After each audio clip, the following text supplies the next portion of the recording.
গোবিন্দভোগ চালের চিড়ের পোলাও করব। চিড়ে 500, গোটা গরম মশলা, আদা কুচি, লঙ্কা কুচি, কাঁচা বাদাম, পেঁয়াজ কুচি, কড়াইশুঁটি কাঁচা, কাজু কিশমিশ, আলু, গাজর কাটা, ঘি। চিড়েটাকে ভালো করে ধুয়ে নিতে হবে, কয়েকবার ধুয়ে ভিজতে দিতে হবে। বেশ ভালো করে ধুতে হবে, অনেক ময়লা থাকে।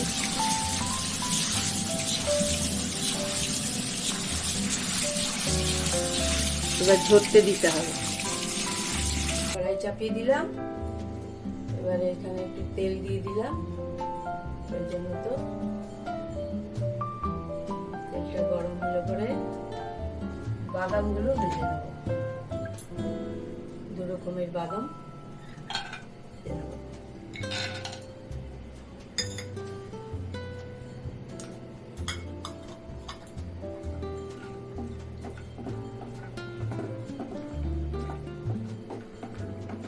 হালকা করে ভাজবো, ভাজা দরকার নেই।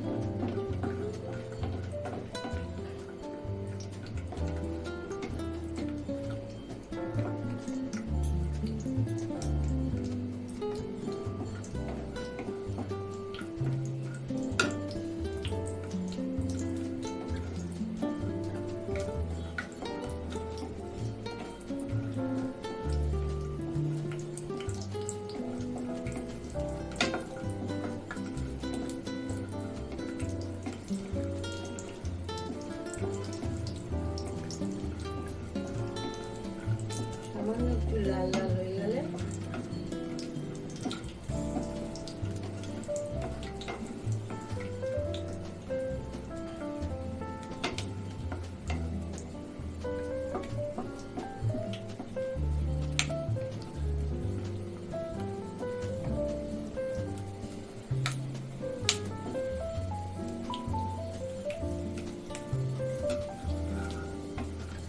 তুলে নেব।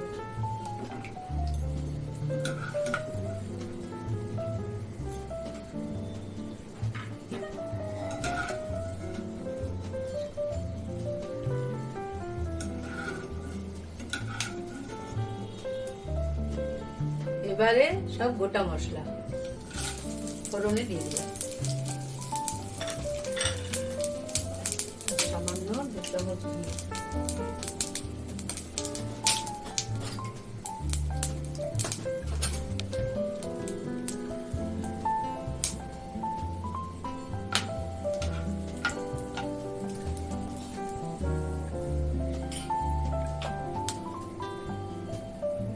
পেঁয়াজ,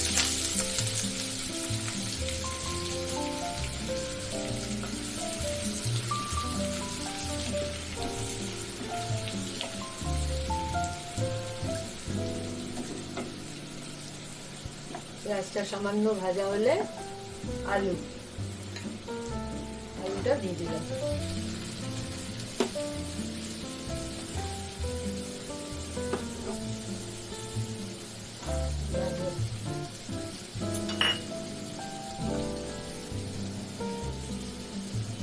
কাঁচা লঙ্কা, আদা কুচি,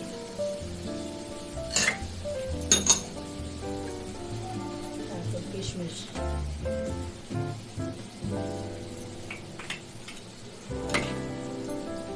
সবগুলো ভেজে নেব। ভালো করে ভেজে ঢাকা দিয়ে দেবো একটু।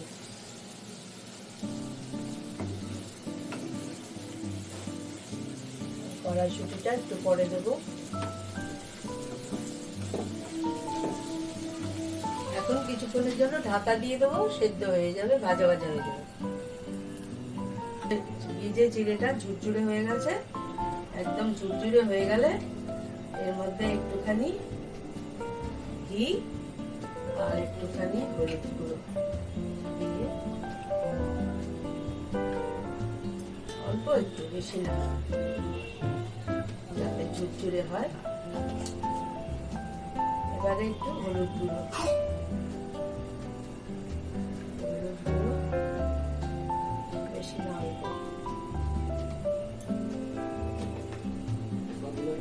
এবারে একটু নুন, স্বাদ মতো নুন দিয়ে দিলাম। এটাকে মাখিয়ে নেবো ভালো করে।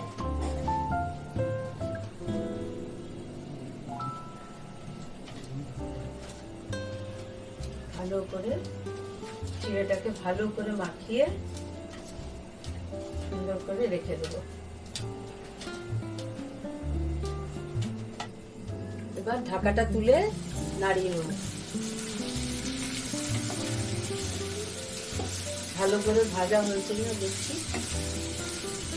আলুটা সেদ্ধ হলো কিনা। আর একটু হবে।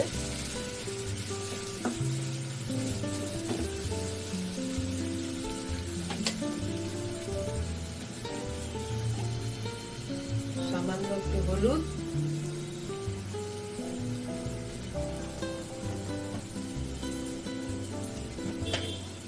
স্বাদ মতো সামান্য একটু নুন,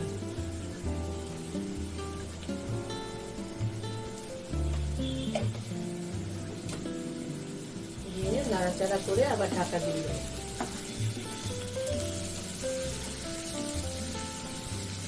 কড়াইশুঁটিটা দিয়ে দেবো।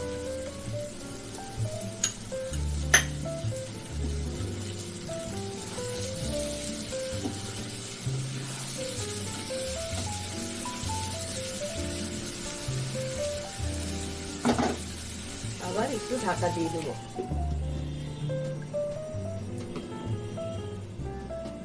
এবারে ঢাকা খুলে আলুগুলো দেখে নেবো সিদ্ধ হচ্ছে কিনা।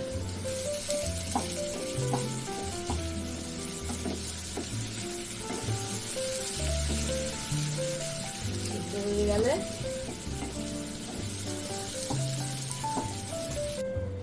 এবারে চিড়েটার মধ্যে একটু চিনি দিয়ে দেবো। চিনি মিশিয়ে মাখিয়ে রাখবো।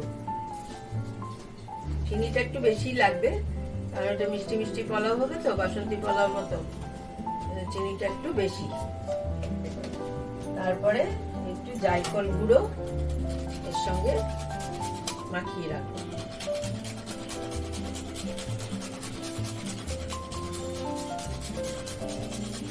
ব্যাস, তারপরে এবার ঢাকাটা তুলে দেখে নেবো। এবার হয়ে গেছে, খুব সুন্দরভাবে হয়ে গেছে।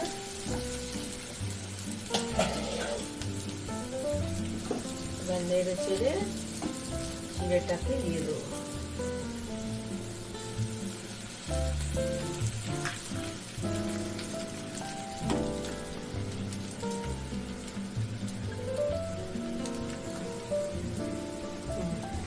নাড়াচাড়া করে চিড়েটাকে ভালো করে নাড়াচাড়া করে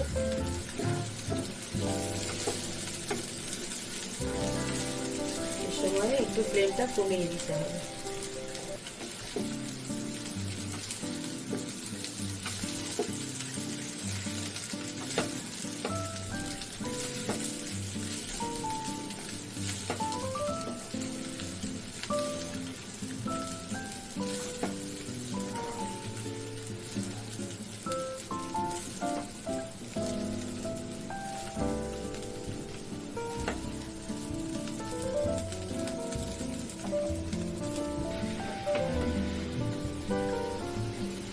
এখন একটুখানি নাড়াচাড়া করে বাদামগুলো দিয়ে দেবো। চামচ ঘি দেবো। আগে ঘি দেওয়া আছে, মাখামাখি করা আছে সব। ঘি দিয়ে একটু গরম মশলা দিয়ে ঢাকা দিয়ে দেবো।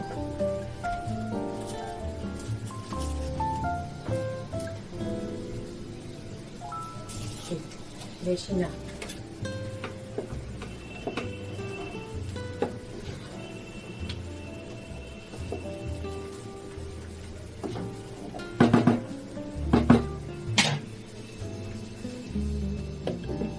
ঢাকা দিয়ে দেবো। 5 মিনিট ঢাকা দেওয়ার পর নামিয়ে দেবো।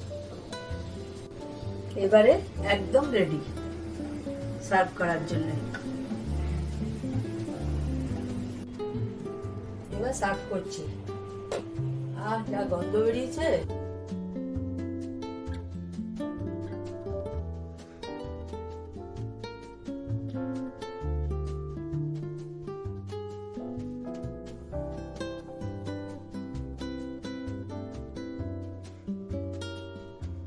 আপনারাও বাড়িতে এইভাবে বানিয়ে খাবেন।